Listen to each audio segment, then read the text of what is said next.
Halo, masih setia di channel berfisika.com. Ya, channel yang menginspirasi belajar fisika dasar di TPB ITB ya.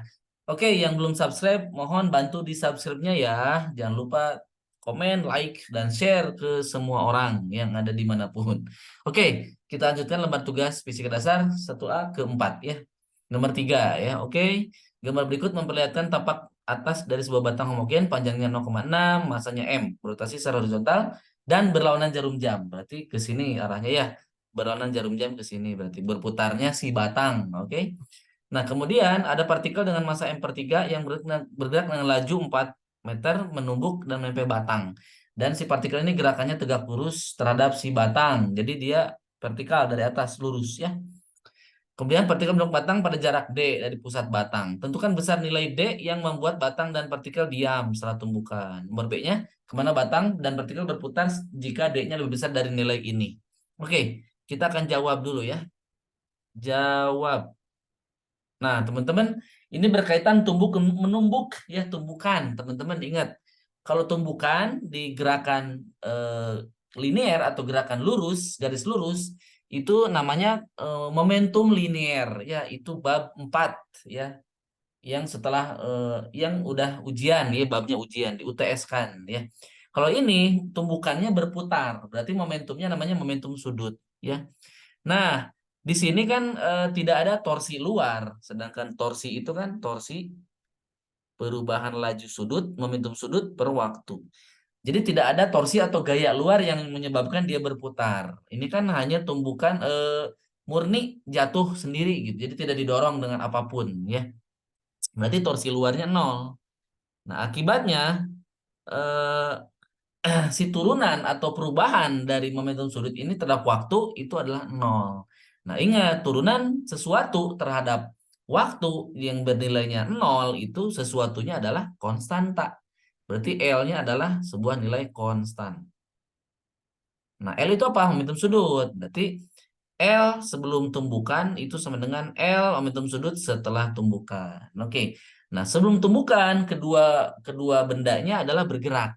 Partikel bergerak dengan minus mvd. Kenapa minus? Karena nanti sistemnya akan berputar searah jarum jam ya. Jadi asumsikan putaran searah jarum jam, searah jarum jam.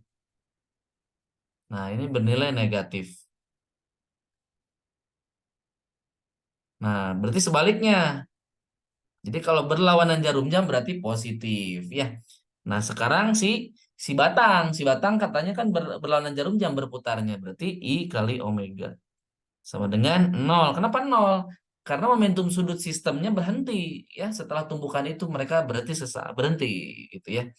Ya udah, berarti kan minus mvd sama dengan minus I omega. Nah, ini kenapa rumusnya gini, mvd? Kan rumus momentum sudut mah rumus umumnya kan I omega, teman-teman ya. I itu kalau I itu momen inersia partikel itu kan mr kuadrat. Nah, omega omega itu kan kelajuan atau kecepatan dibagi waktu. Sorry, dibagi jarak R ya, jarak berputarnya dari poros. Berarti apa? Berarti M VR gitu, guys. Ya, tuh ketemu ya nilai. Oke. Nah, berarti D-nya adalah I-nya udah dihapus ya. Oke. Nah, I-nya saya tulis dulu seper 12 ya. Kenapa?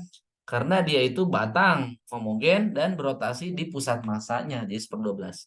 Berarti nilai D-nya adalah M L kuadrat omega per 12 M kali V. M-nya tetap 0,60 kuadrat, omeganya berapa? 80 ya. Ini udah satuan SI semua ya. 12, M-nya per 3 ya. M per 3. Nah, kelajuannya 40. Nah, teman-teman coba hitung, itu sekitar 0,180 meter. Itu ya, untuk menjawab nomor A. Oke, ini untuk menjawab nomor A. Nomor B-nya apa? Kemana batang dan partikel berputar jika D-nya lebih besar dari nilai ini? Nah, jika nilai D-nya lebih besar dari 0,180 meter. Coba lihat di persamaan awal LI sama dengan LF. Nah, kita tinjau minus MVD ditambah I omega sama dengan 0. Nah, jika adanya lebih besar, berarti kan ini tanda negatif ini akan membesar. Jadi ini akan membesar.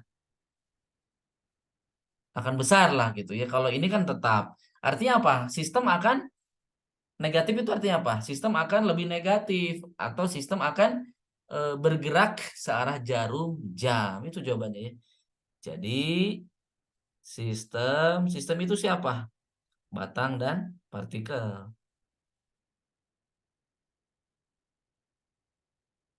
Jadi nanti tidak diam lagi, tapi akan berputar. Kenapa? Karena nilainya tidak seimbang, jadi tidak nol lagi ya. Jadi sistem batang partikel ini akan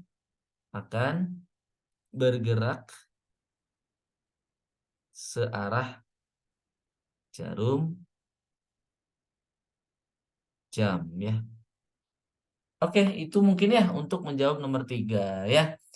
Tetap semangat untuk belajar fisika dasarnya. Jangan lupa tombol subscribe-nya di klik ya, tombol merahnya. Kemudian di komen boleh silahkan komen atau di share sebanyak-banyaknya ke teman-teman TPB lainnya agar channel ini viral ya dan membantu banyak orang ya. Sampai jumpa, salam berfisika.com ya.